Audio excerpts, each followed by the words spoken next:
this is Madhuri Malot, and you're watching my YouTube channel Insaniat Behat, which aims to invoke a little bit of humanity in all of us. So today I would like to talk about the Adam and Eve story in the Garden of Eden.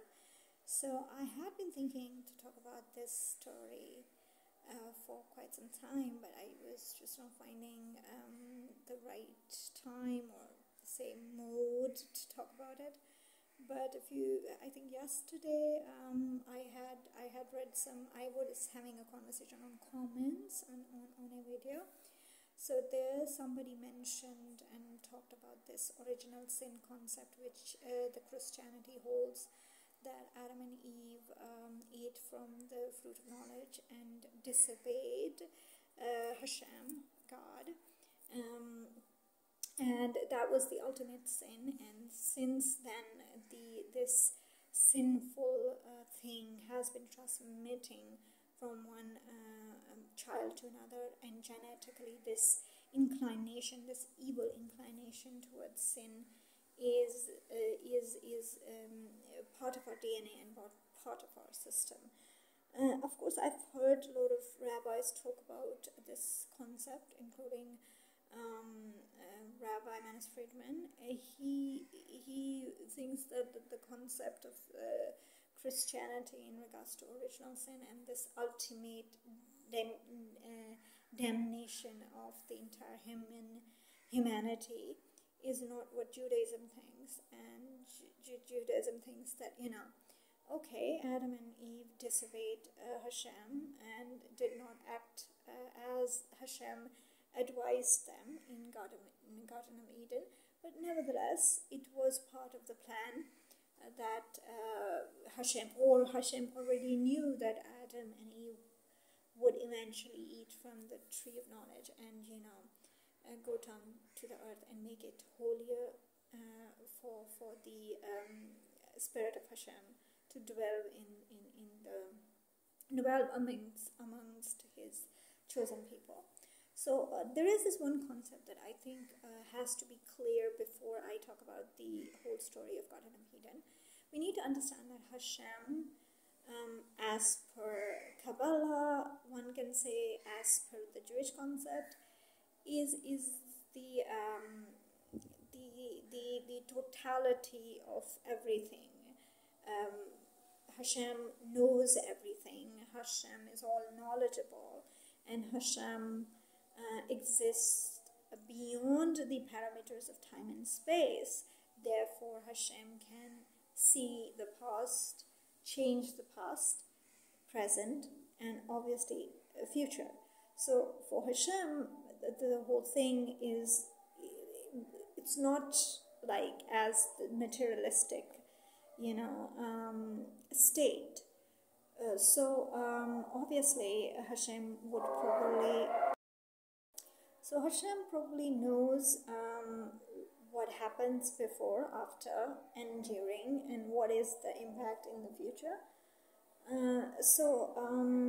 Although Adam and Eve had the ability to choose, to make a choice, and it was the conscious choice of Eve to eat to eat the fruit of the tree of knowledge, and it was also the choice of Adam to eat from it, despite the fact that Hashem had prohibited them both.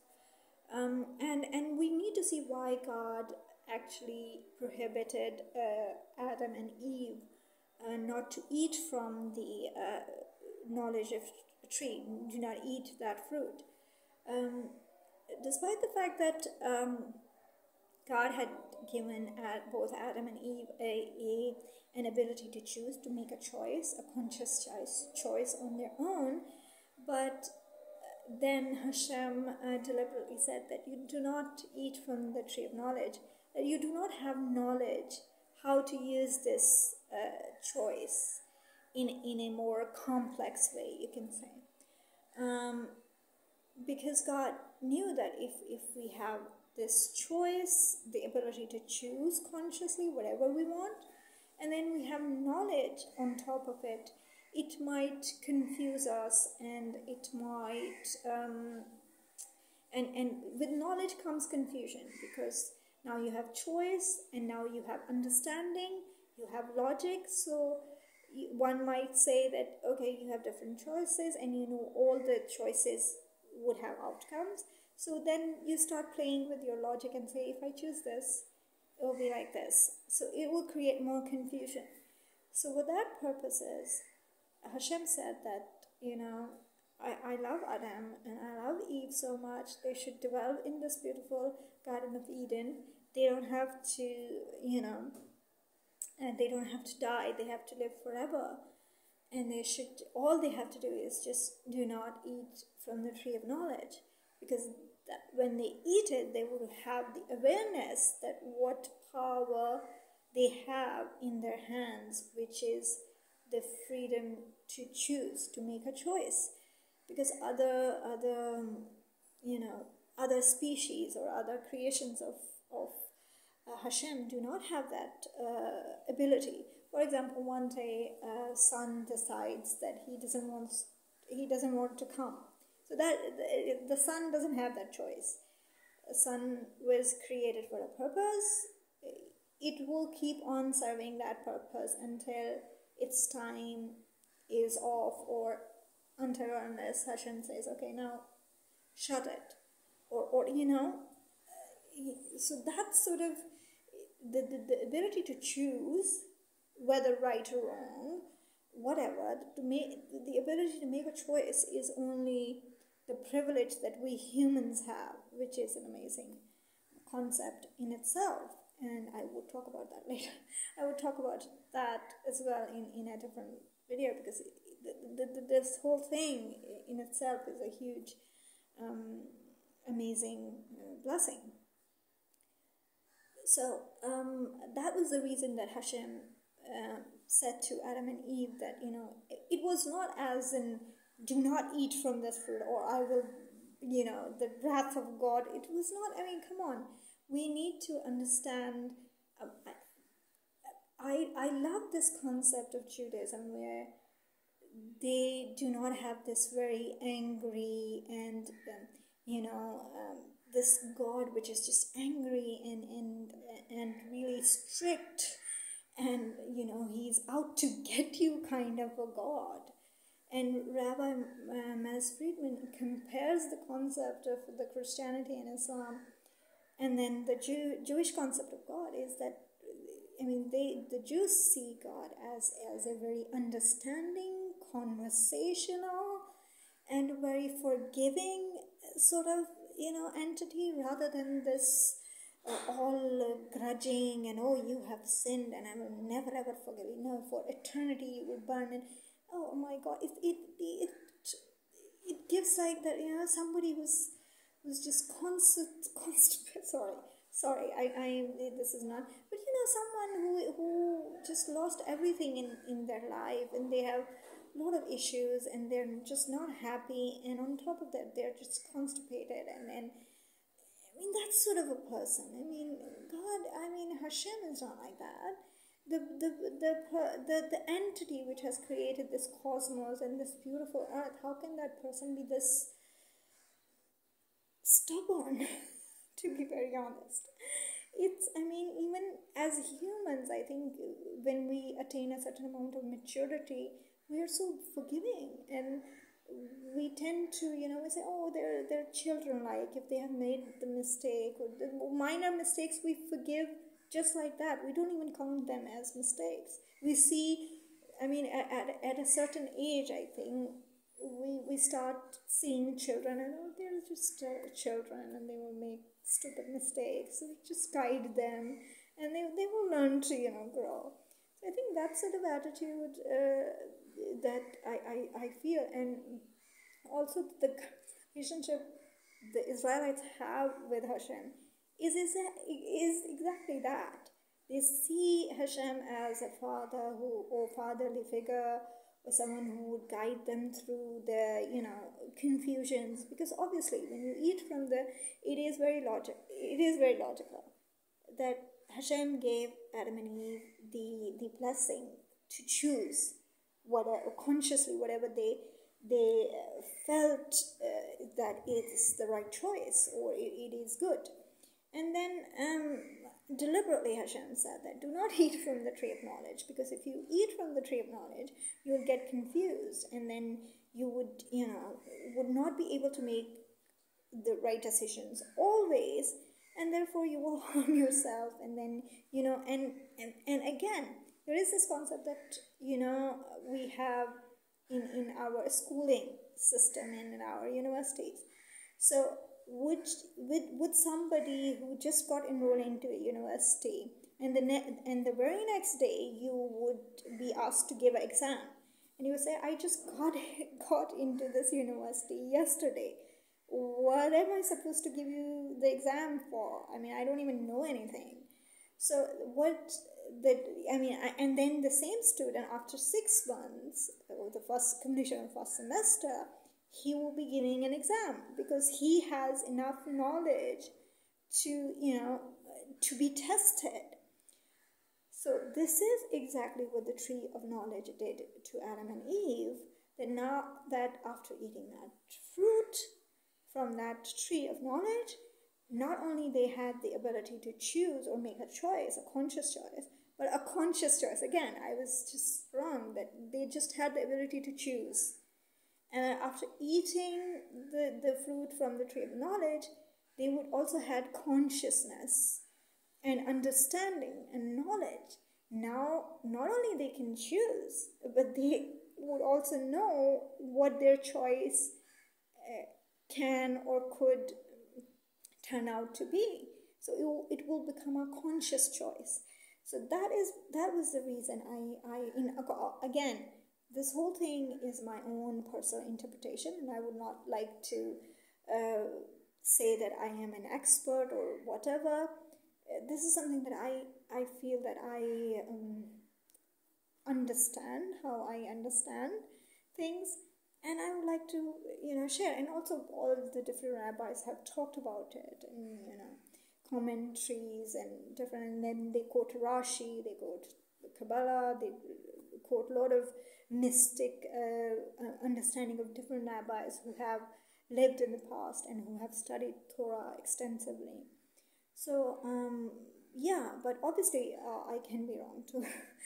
So nevertheless, so that was the reason that Hashem asked Adam and Eve not to eat it, so that they can live in Garden of Eden as innocent children of Hashem and live forever. But since they had eaten from the tree of knowledge, then Hashem said, okay, I have told you not to eat from that tree of knowledge. It's not like he was like, oh God, I'm just gonna burn the entire Eden of garden, and I am just so bad, how dare you disobey me. No. Hashem just said, I told you not to eat from that knowledge of tree, but you did. Okay, fine. Now that you have eaten from that tree of knowledge, now you have an ability to choose, and also consciousness and awareness and understanding of things. So why don't you go? I mean, this is a huge responsibility. Now, in Garden of Eden, where everything is perfect, there's nothing you can do with this blessing that now you have in your hands, both Adam and Eve. You have the ability of consciousness, understanding, and choose and make an impact. Now here, the whole environment is perfect.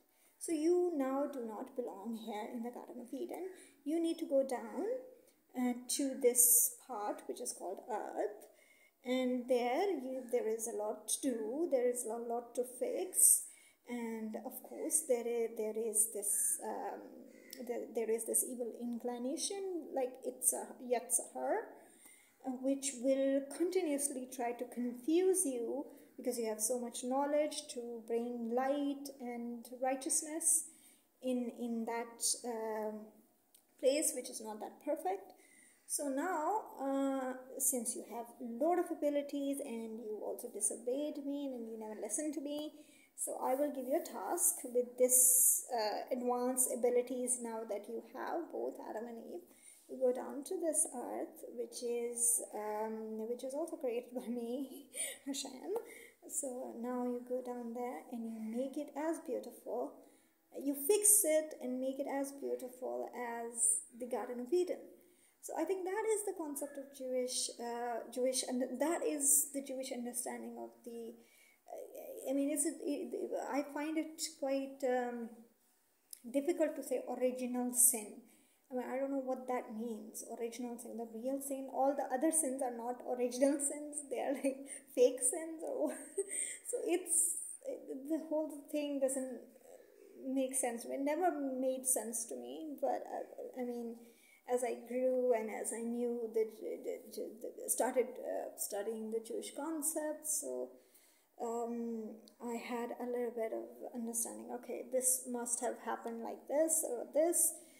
But nevertheless, it is our imagination. But then again, it is said that the genetic memory is transferred to each human being, and that means that the genetic memory of Adam and Eve is also transmitted to all the humanity, not just the Israelites.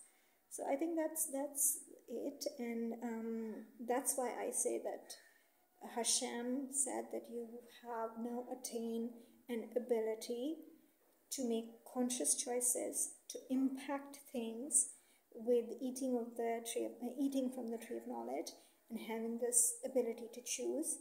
Now go do something with this ability, this blessing that you have gotten from the Garden of Eden and from Hashem.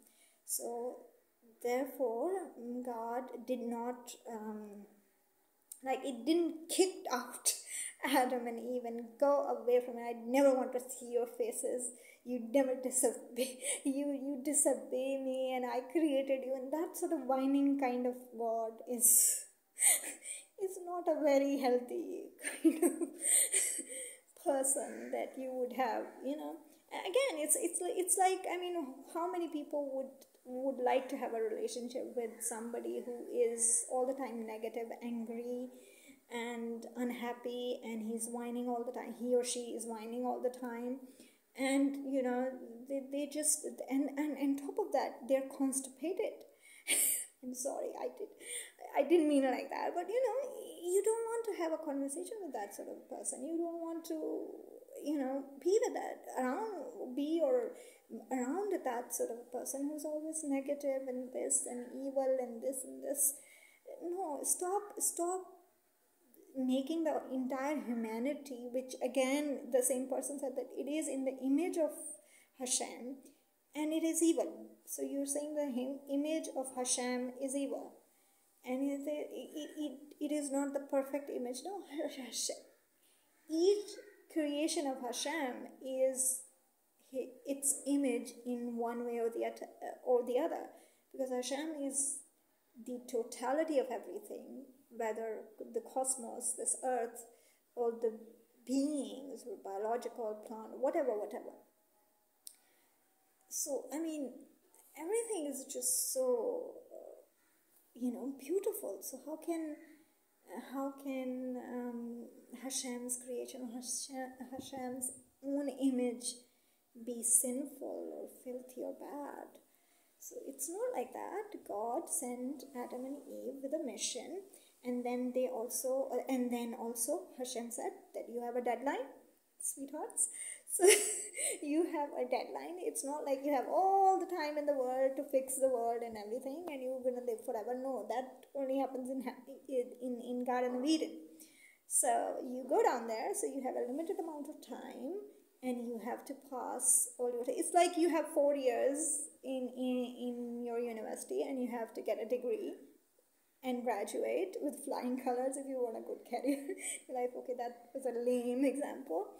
But on a serious note, Hashem said to Adam and Eve, go to this place, and it's a beautiful place that I've created, but you would have a lot of difficulties, confusions, which we say temptations or evil inclinations. So you have to use your knowledge from the fruit of the tree of knowledge very carefully. Use your ability to choose the righteous things, righteous decisions.